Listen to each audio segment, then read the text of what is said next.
Hello friends, my name is Melody and you are listening to Melodies, Musings, and Music.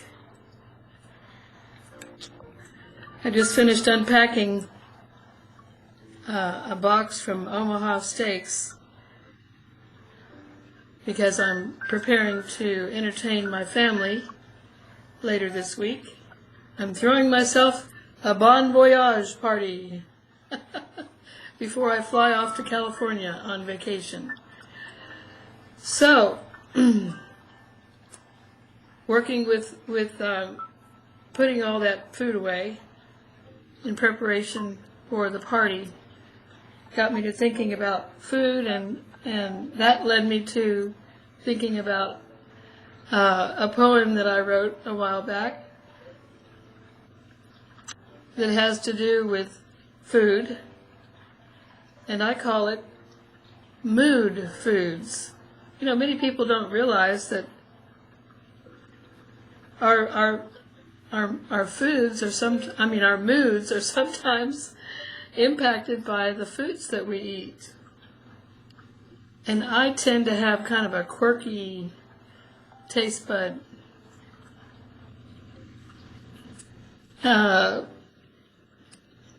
way of eating, so I tried to express that in this poem. And I don't know if I said the title already, but it's called Mood Foods.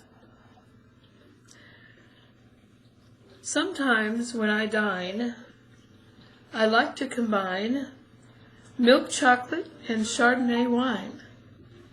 To me, it tastes simply divine. Then there's a treat that's not all that sweet. Rotel from the can I do eat whenever my mouth craves real heat. Peanut butter and jelly are commonly spread on an open-faced piece of fresh bread. Here's my mom's strange taste notion instead. Try layers of peanut butter, mustard, and mayo, she said. Believe it or not, it tastes good. Dipping cookies in milk is considered quite hip. But here's a new dining tip. When craving a snack that pleases my lips, nothing beats cold milk and my favorite chips. Iceberg lettuce in salad is tasteless to me. So to add zing, my taste buds to please, I fill up my bowl with fresh spinach leaves, topped with red onions, green olives, and cheese. Ice cream with nuts, fruit, or whipped cream, a dish that for most is a dream. For me, though, it holds no interest, it seems, unless topped with ground coffee beans. When boxed food goes stale, outlives its shelf life, when it's lost all its freshness and can't be revived. Do what I do before tossing it aside. Eat it anyway. You surely won't die. So as you can see, when it comes to some foods, I have a peculiar sense of what's good. Though I must admit, I oft eat more than I should, but only when I'm in the mood.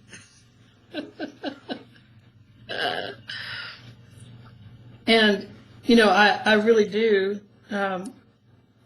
like the food combinations that I mentioned in this piece. Milk chocolate and Chardonnay wine, oh, there's no better dessert for me. And Rotel, for those of you that are not familiar with it, is just a can of tomatoes that they sell here in Texas and other places around the South that are varying degrees of heat. I like the hot, of course. my mother told me that from the time I was little, she thought I was born with Mexican taste buds. Because rather than lean toward sweet food, I would much rather focus on savory, sour, and salty foods. But I use Rotel tomatoes straight out of the can as my salsa. So that tells you something. And as for the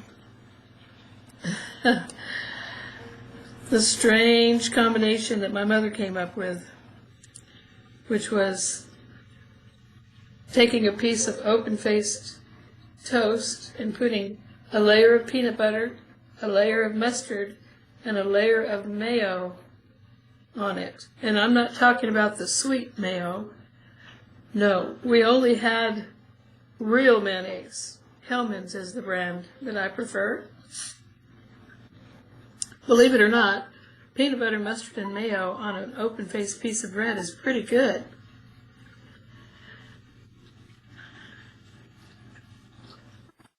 And the rest of it was kind of self-explanatory, except I may have raised an eyebrow or two when I talked about putting ground coffee beans on vanilla ice cream. I think vanilla ice cream is blah, just bland. No zip or flavor at all. So when I was in my teen years, I decided to, I had heard other people talking about coffee ice cream. And I thought, well, I'm just going to I took some instant coffee and sprinkled it over my bowl of vanilla ice cream. And wow, yeah, it's kind of bitter, but it's crunchy, and it actually adds some zing and some zest, I think, to the vanilla ice cream. And I do eat stale chips and food that's gone stale, but you can pop them in the microwave usually for a few seconds, and in some cases that helps to bring them back to kind of a normal condition.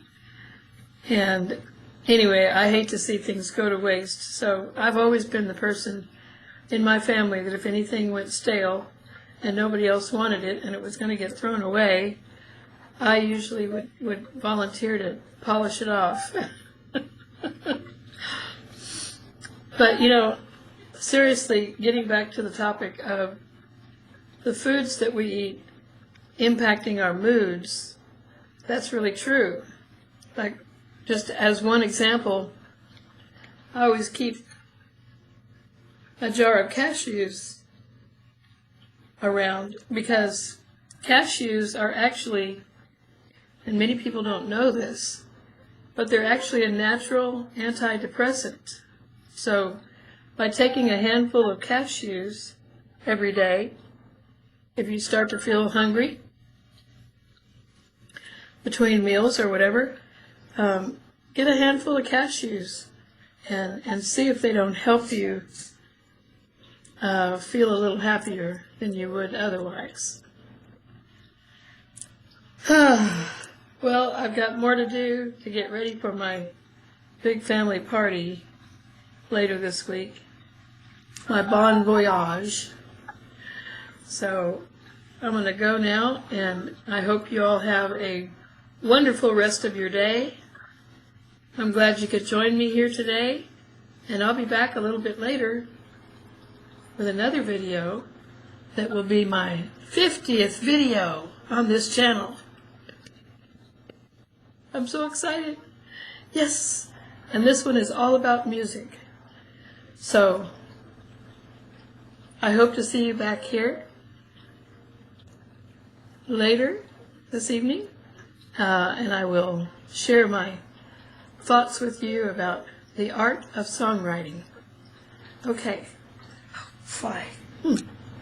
All right, y'all. Have a good evening, and I will see you shortly on the next video.